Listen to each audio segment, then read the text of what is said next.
Bienvenido a Más Fuerza Los Ángeles. La versión audible. Gracias.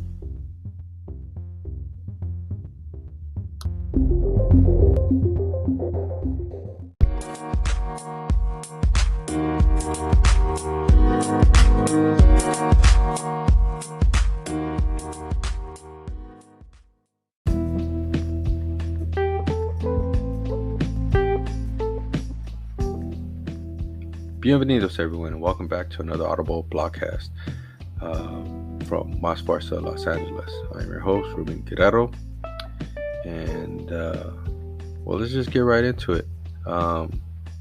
This is Wednesday. I'm recording this on Wednesday, the day after the Derek Chauvin verdict. He was found guilty in all 3 accounts, which I think is extraordinary because a lot of us that lived through the Rodney King era didn't know what to expect going into this trial. I didn't watch it. I didn't want to watch it. I saw some of the video of him crying for his mom, and I just couldn't watch it. It brought back a lot of memories, traumatizing memories that dealing with the police force kind of gave a negative impact on me when it comes to policing, right? And leading up to this verdict, a lot of us that have dealt with this prior, like the Rodney King situation, he was same thing, was beaten on film. It was pretty obvious what was going on. They basically justified it in their way, and these 7 officers, I think it was, were all found not guilty. Incredible. The city was on fire that night for a few days, even though I didn't agree with it. And I was, I think, in high school still. I think it was around my junior year or senior year. Even at a young age, I understood why everybody was pissed off. I understood why people took to the streets and looted. I understood it. I didn't agree with it, but I understood it. All the protesting going on and all the frustration leading up to yesterday's verdict. If it had went the other way and this whole nation would have been at war, I understand why. Again, I might not agree with it by the way it's being handled. Rioting and setting your neighborhood on fire. I don't agree with it, but again, I understand the frustration behind it. Peaceful protesting is not good enough. Kaepernick kneeled. That was too much for a lot of people. So at times you got to get loud. At times you got to bang shit together to get your point across, because the people in power are not listening. Sometimes you got to make people listen. That I agree with. The tactics behind it, maybe not. I don't know. Just depends. But if it was a not guilty verdict yesterday, I totally understand why. The frustration, why. The frustration, just the decades of non-essential policing. It's terrible. I could go back and tell you stories on, car breaking down, asking a West Covina police officer at age 17 for help, waved the cop down, told him my car broke down in the middle of a West Covina neighborhood, and anybody in the 90s around that area knew not to drive through West Covina, because if you're a black or Mexican or brown person with the bald head, you're getting pulled over. It was just a known thing. And asking for help, it turned into sitting on the curb, running my name and to see if I had warrants, and searching my car, which was a legal search. As I got older and found out that that cop was wrong to begin with. Never got the help that I needed. He drove off. I asked him if he could call a tow truck. That's all I asked for. Car broke down. This is my mom's car. Broke down. Where are you going? Friend's house. Lives over here. I just don't know where to walk to call, because at that time there was no cell phones. And it turned into a search. Walking down the street or getting pulled over at any given time and asking if I was on parole. I've been on parole according to every police officer that I've been pulled over by or pulled up on the street. I've been on parole for the past 40 years of my life. But yet, I've never been on parole. Got any drugs or weapons on you? That's a very common question. It's insulting. Because there's times that after I've asked them, what do I look like? Man, I must look like a killer. Do I look like a killer? Oh no, it's just, we gotta ask. No, you don't have to ask. You don't. They really don't. But it's the policing, it's the tactics that I don't agree with. Again, I'm not a big defund the police guy. I'm not. I personally think that they can look into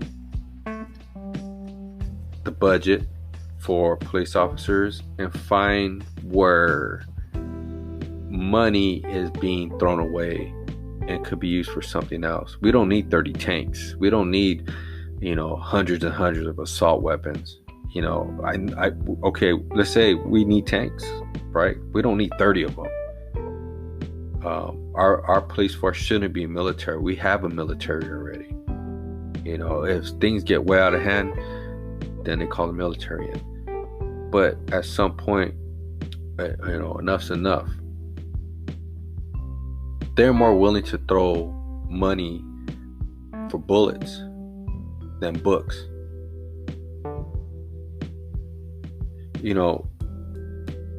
I'm 47 years old. I've only had to call the police for help one time. My car got stolen. And I had a call. Reported stolen. Not that they were trying to help, just so I could get the police report so I could give it to my insurance company. That was pretty much it, the gist of it. And if they find it, they'll notify me, which they did the next day. But it's not like they were going out searching, looking for my car. No. That's too much trouble for them. They got better things to do. Granted, it's just a car. But again, they rather throw money at bullets than at books. Again, I'm high on education. I'm big on education. I'm always preaching that to the kids I coach. My own daughters, they all went to college. They got their degrees. But I'm big on education. The fact remains that I've depended and needed my education more than I needed a police officer. Let me say this again. I have depended and needed my education more than I needed a police officer. Let me say that one more time. I have needed my education more than I've needed an officer. Now let's think about that. The money that is being wasted on certain things that we don't need for the police force can be put into the community or our education of our kids. The education leads to opportunities. The education leads to better jobs, better careers, better livelihoods. That's something that needs to be considered, but that's not enough. And I know there's a need for law enforcement. I'm not saying we got to do away, but there's still a topic that has to be tackled, and that topic is restructure, reform, because it's not working. It's not.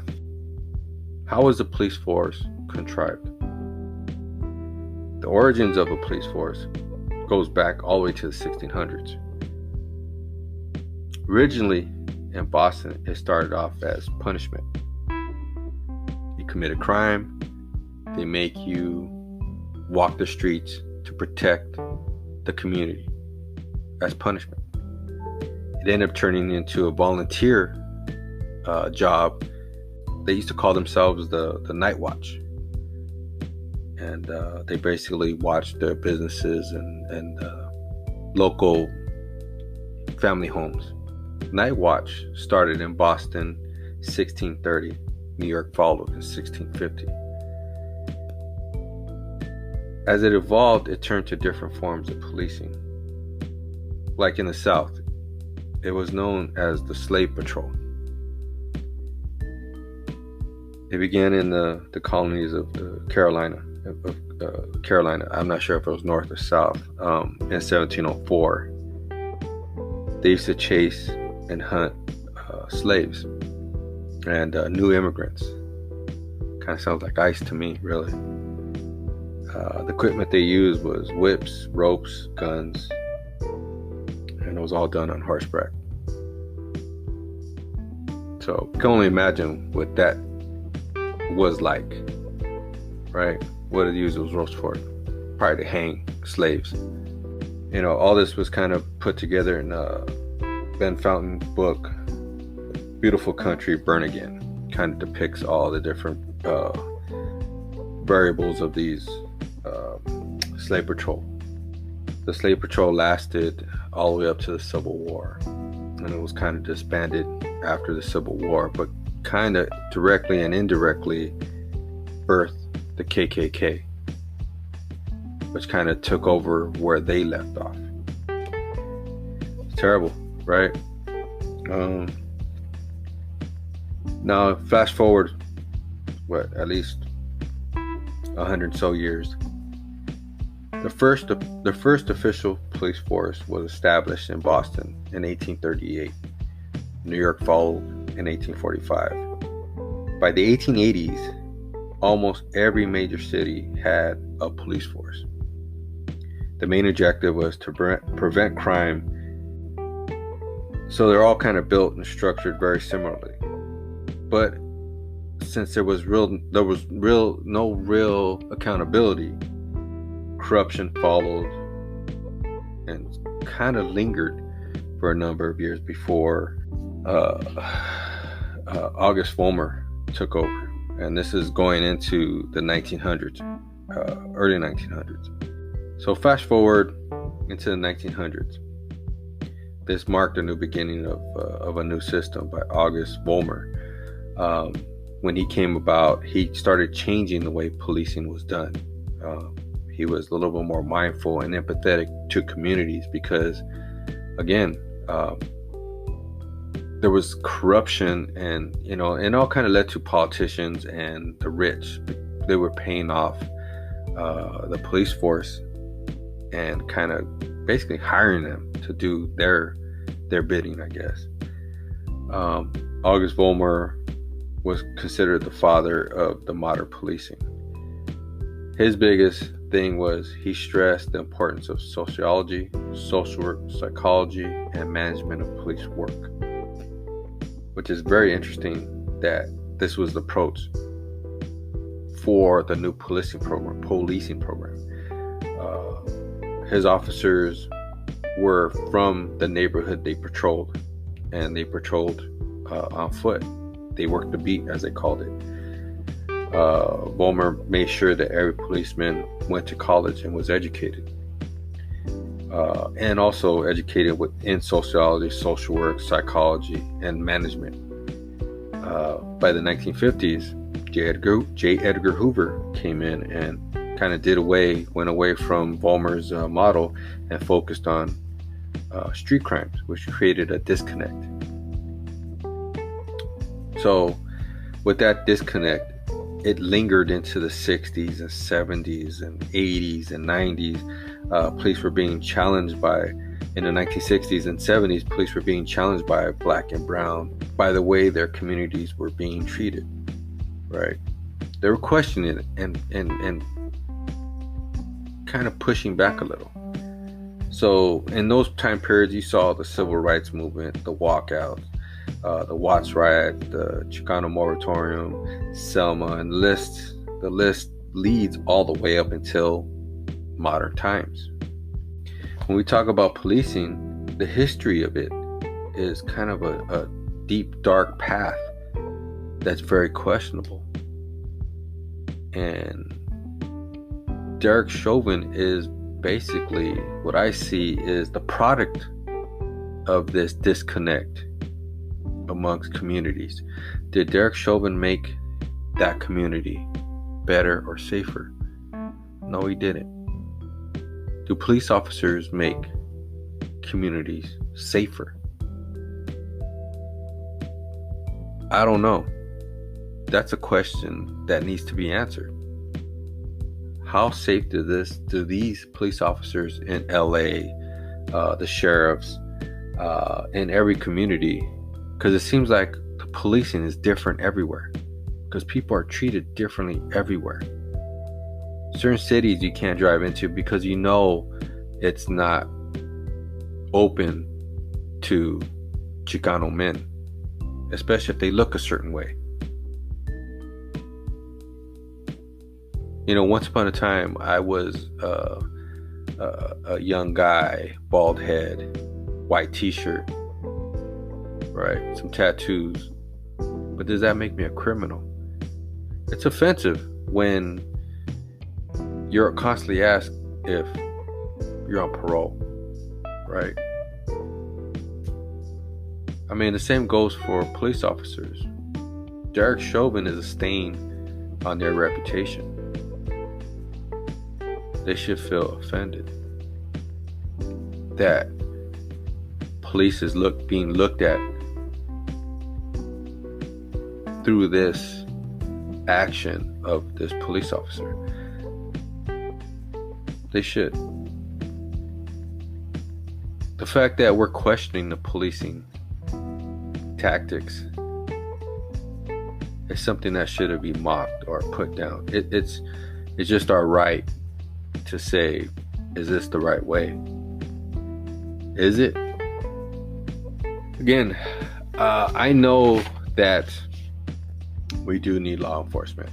I mean, I know that it's something that I'm not against. I'm not saying that we need to get rid of the police officers, but there needs to be some sort of reform or reconstruction of this because it's not working. It is not.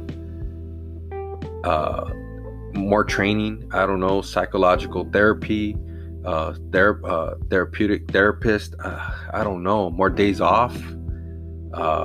I'm sure they suffer from PTSD. It's not an easy job, and my, by all means, I'm not saying that we need to get rid of police, but we need to figure out the reasons behind some of the things that they do.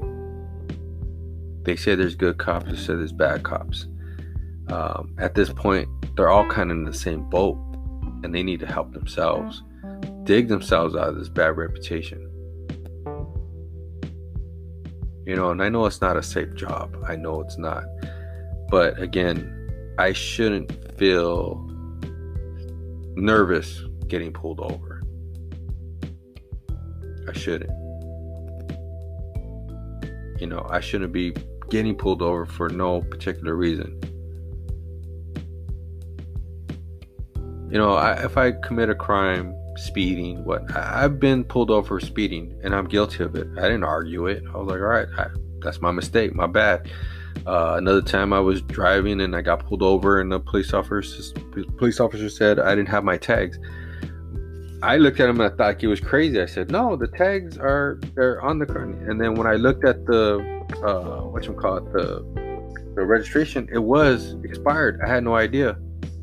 And I told him, oh shoot, I didn't even know. And he said, you don't look at your tags? I said, well, who really looks at their tags? I told him I never got a notice in the mail, and I didn't. It wasn't something I was lying about. And I actually thanked him. I said, honestly, thank you for pulling me over. I would have never known this. Because who really pays attention to our license plate? You don't get a notice from DMV. Technically, we're human. We'll forget, right? I thanked him. I said, man, I went home, I called the DMV, and I paid it over the phone, and I had a small little ticket. But I was kind of more appreciative over the fact that I did get pulled over, and I was made aware of something that was wrong, right? And I think that's probably one of the few times that when I got pulled over, it wasn't, are you on parole? It was kind of like, you know why I was pulled you over? I said, no, what did I do? Because he followed me for a while. And I said, no, what do I do? He goes, oh, your tags are expired. And I was like, no, they're not. Genuine conversation. Easy communication. But again, I know that a lot of these traffic stops are all not the same or polite or, they probably are more combative towards them, and I get that. Again, that's the job that they got themselves into, and it sucks that people will argue the fact no matter what. But again, I'm a very big proponent on education. I feel that it should be a priority and should be figured out. Some of the wasteful spending that goes into the police budget could be redirected into communities and education. Stop throwing money at bullets, throw money at books. I think that's definitely a need. I think that could solve a lot of problems. At least in my opinion, I think it could. When people feel that there's no hope or they feel desperate and things are not going the way they should, and they see the world around them kind of getting themselves together and moving on, and then you feel desperate enough to do something dramatic to kind of situate yourself in a better light. Rob a bank, get some money, all that kind of BS. And that's not the way to go. But again, that's how some people feel they have to, so they can find a way out. Slang drugs. They got to find a way out. They need money. All because they feel that the opportunity is not there. And a lot of times it's not. But again, I can't mess with somebody else's reality, because your reality, your experience, it differs from mine. So it's hard for me to say, yeah, this happens. No, it doesn't, because your reality is different from mine. Your experiences are different from mine.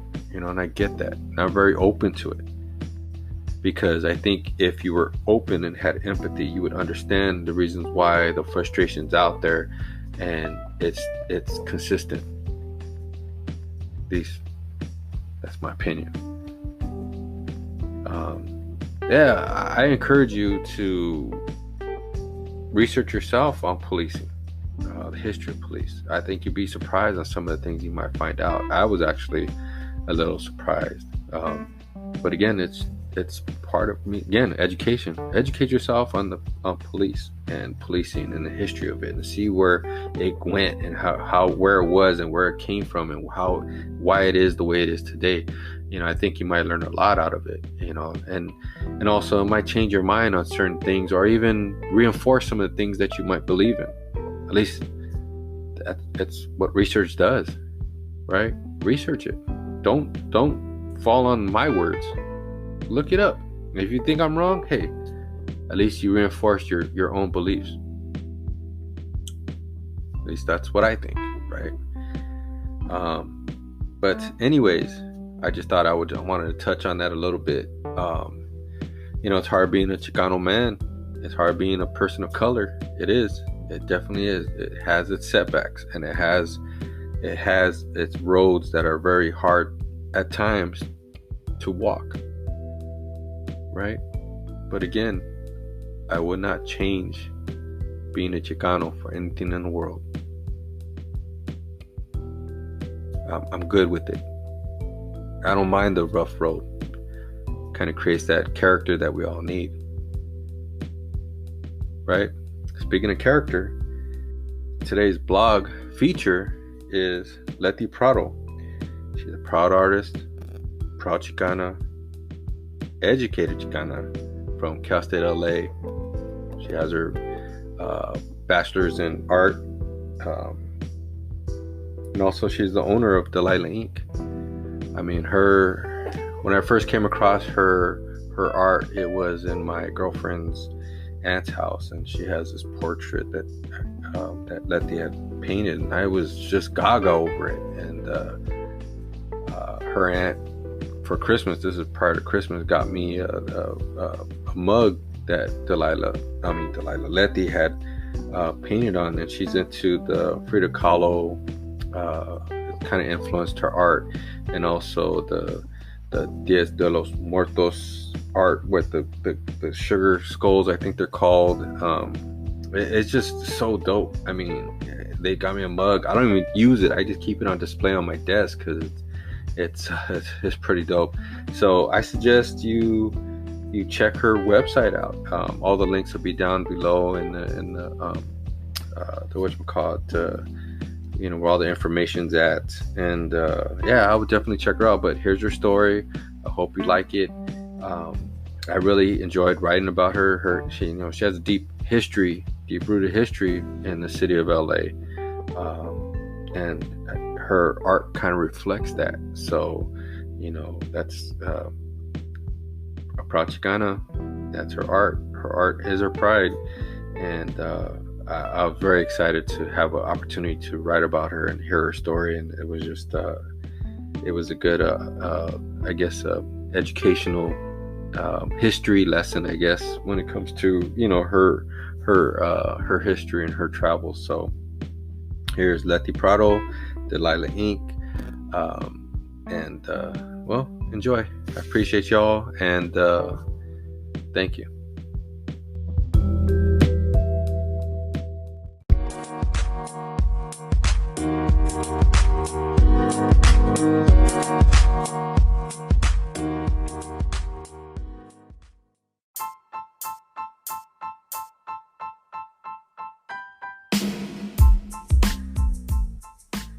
Delilah Inc. Artist. Dated March 1st, 2021. Latina Art Renaissance, written by Ruben Guerrero. The term artist is a valued commodity here at Mas Fuerza. We hold the artist in high regard. Watching an artist develop their craft through their creative process is an extraordinary adroitness within. Artists' imagination, interpretation, the passion expressed through their chosen outlets, it is a fascination of mine. Value in art, I believe, coincides with culture.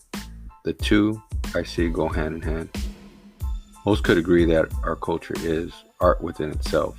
The vibrant colors, the lineage, the sacrifices to carry it out as the foundation. There is a lot to be said about both in their organic state. My quest for the creative leads me to Los Angeles-based artist Letty Prado. She brings together culture, heritage, and art for her creative foundation. The story started when the Prado family had come to this country from Mexico when Letty was only 5 years old. Her father and mother, Elsa and Sabas Prado, both were diplomats and worked for the Mexican embassy. They did what they could to create a positive Latino-American experience for her. They were all the influence she would need at a young age. Mom and Dad instilled the belief in education. They believed you have to be proud of who you are. They believed in honesty and integrity, and hard work will get you to your goal.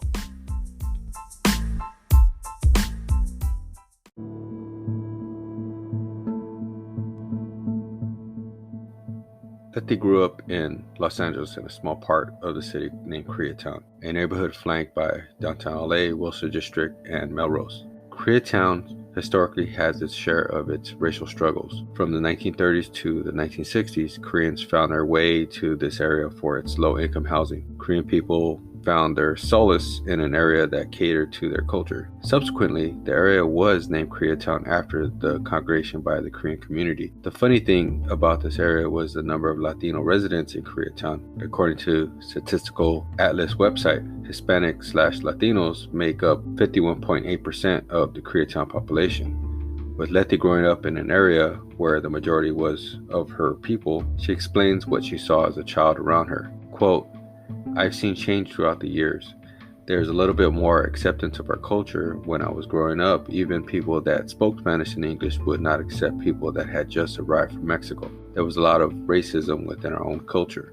As diverse as Los Angeles is now, it is hard to imagine how less of everything was available for that time. Segregation, suppression, and other racially biased rules were in place during that period to make life a struggle for some, not so much for others." Quote, You would never find any kind of Mexican food in the supermarkets or know where to go to find people that were willing to talk to you in Spanish. Unfortunately, it seems that racism is always going to be part of our daily life. For a female and Latina, it seems to compound some of the cultural bias and Latino stereotypes. The constant battle of the mindset of a nation. She learned the rules and negative stereotypes that she had to endure. She worked on not letting that kind of stuff bother her. Quote, "Sure, I've had setbacks, but I don't take them to heart.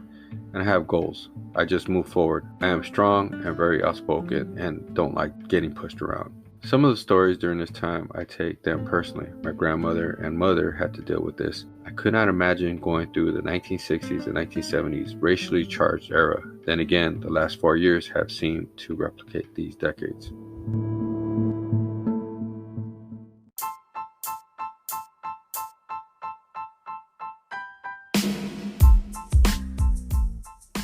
As far as back as Letty could remember, her love of the arts began in the 2nd grade. Letty would get caught doodling a little more than her other classmates. The teacher would get mad at young Letty. Letty remembers being told on occasion that if she continued with her doodles, it would not help her. Art doodles probably would not be something that would pay her bills, and she should think about being a waitress.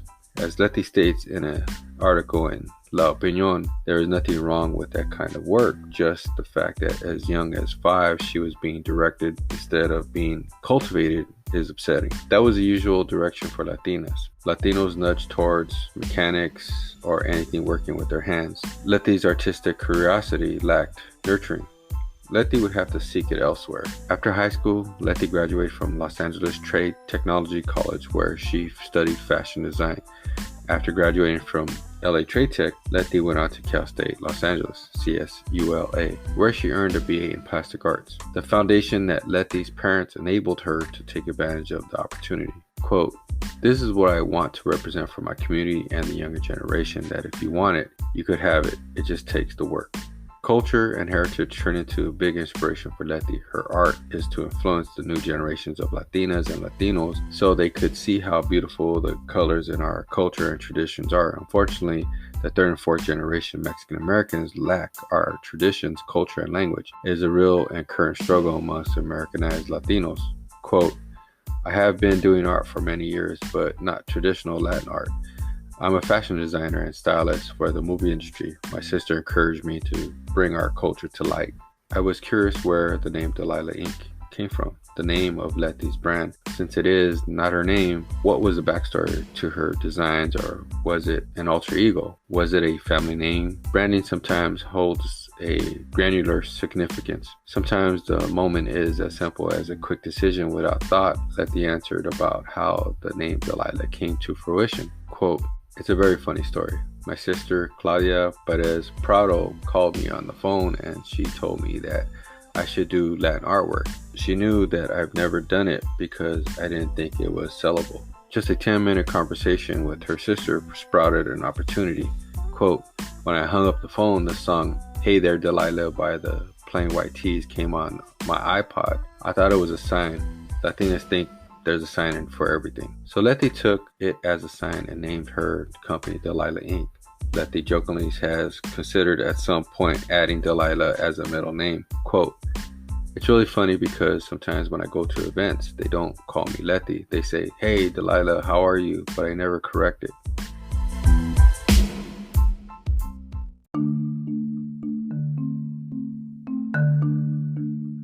Letty's art incorporated the Frida Kahlo persona and Dia de los Muertos and took it to another level. The mixture of our history, pop culture, and heritage is a dynamic that Letty infused into her creativeness. Latinos at times have hang-ups on what we consider ourselves, labels as I call it. So I'm curious to hear what other people of Latin descent self-identify. There is no real correct answer. I identify as a Chicano, so I asked Letty about her identifying term. Quote, "I call myself a Latina. I don't care what people call themselves as long as they acknowledge who they are. Self-identity at times leads to rejection of others. I agree with Letty. However you self-identify, my hope is all Latin people are proud of who they are. Our heritage and culture are extraordinary and beautiful to be hung up by a label." Quote, "You could be 3rd generation Hispanic. If you have a drop of blood of Latino or Chicano or Latinx. You are Latino or Latina. That's all there is. And you have to be proud of that.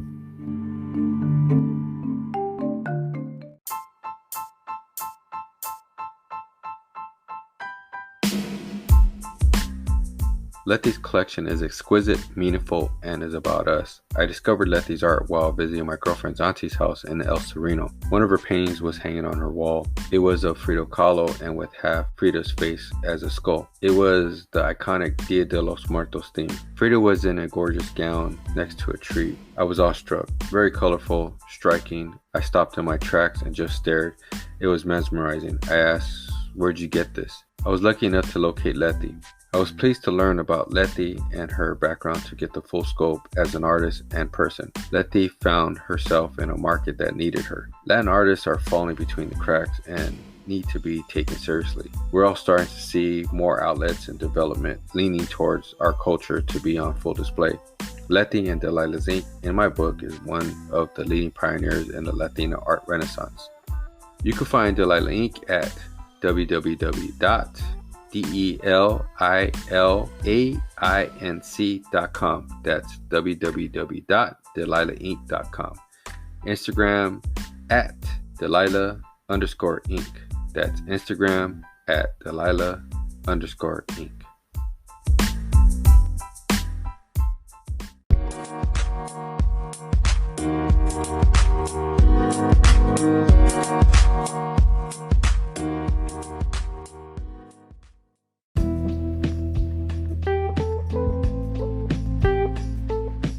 Man, actually going through this whole blog and reading about Letty and her company Delilah Inc. Just kind of gave me this almost spiritual feel of Chicano art and Latino art and artists, as in this little excitement that we kind of been missing out on. My point of view, I grew up in East LA. How many liquor stores did we see that were painted, side of the walls painted, by local Chicano artists that we never knew about? And it's still going on to this day. With Letty, what she's doing, it's still almost kind of under the radar, but it's not, it's kind of there, but it's not. But I think right now we're kind of on this Renaissance revolution type of Chicano, with the Chicano artist and it becoming mainstream, where it's not just as something that's hidden in the neighborhood. It's more of a commonplace. We're starting to see more museums pop up dedicated to Latino artists and Latina artists. In Riverside, we have the Cheech Marine Center for Chicano Art and Culture, and that's going to be opening up, I believe, next spring. You could go to cheechcenter.org to check that out. You also have the Latino Museum of History, Art and Culture in LA. Then you have the Chicano art at the museum in Ventura County. And there's little ones here and there all around the LA area and possibly across the United States. But again, it's not something that's a staple, so we're kind of on the brink, and which is kind of strange to me, because Chicano artists, Latino artists have been around for how long? Our culture has been celebrated in so many different ways, not necessarily by us, but it has been celebrated, and we've kind of missed out on that, in a way. But to see somebody like Letty, kind of take something and curate it into her own expression. I mean, when it comes to artists, I'm just so fascinated by what makes them tick. What drives them to continue to do something that technically there's not a lot of money involved in. You know what I mean? I think most artists become more famous after they're long and gone. So just to have the passion to do something like this, knowing that money's not the driving factor, behind your expression and your art. I mean, it just fascinates me to the highest degree, and I have so much respect for artists, and especially our own artists. Again, we overlook a lot of that, and we take it for granted. And I don't know if it's because we're just used to seeing it for ourselves, so it's not a big deal, or we just don't know what we're looking at just yet. We don't understand the concept of the art and the artist. I mean, again, I don't know. I mean, that's just my point of view. And as I get older, the more I appreciate the value in somebody's expression. But I think that's kind of part of growth, right? Personal growth. But again, with Letty and Delilah Inc. I mean, it's just again, when I saw it for that first time, I had to take a step back, and I stared at it, and I was just like, wow, this is so dope. Before it grabbed me, before I knew what was going on. And to me, that's the impression that Letty Prado and her expression left on me. You have to see it for yourself. I encourage you to go to her website, delilahInc.com, and an Instagram page, and all the links will be in the show notes. Take a look for yourself. She has a lot of different stuff coming up. She has stuff she's getting ready to display soon. I guess with the spring collection, I guess you would call it, going into summer. I think she has shirts coming out. There's just so much she has going on. I suggest you check it out for yourselves. And starting today, if you go to her website or on Instagram and you order something online, you get 10% off with the code MAS, M-A-S. So it's a good deal. Anything on her website or Instagram page that you want to buy, use the code word MAS for Mas Fuerza. MAS, M-A-S, for 10% off. I'm going to jump all over that. I suggest you do it as well. So check it out. Delilah Inc, Letty Prado. Great artist, great artist. I'm so appreciative that she allowed me to write about her story. And she's also in the La Opinion.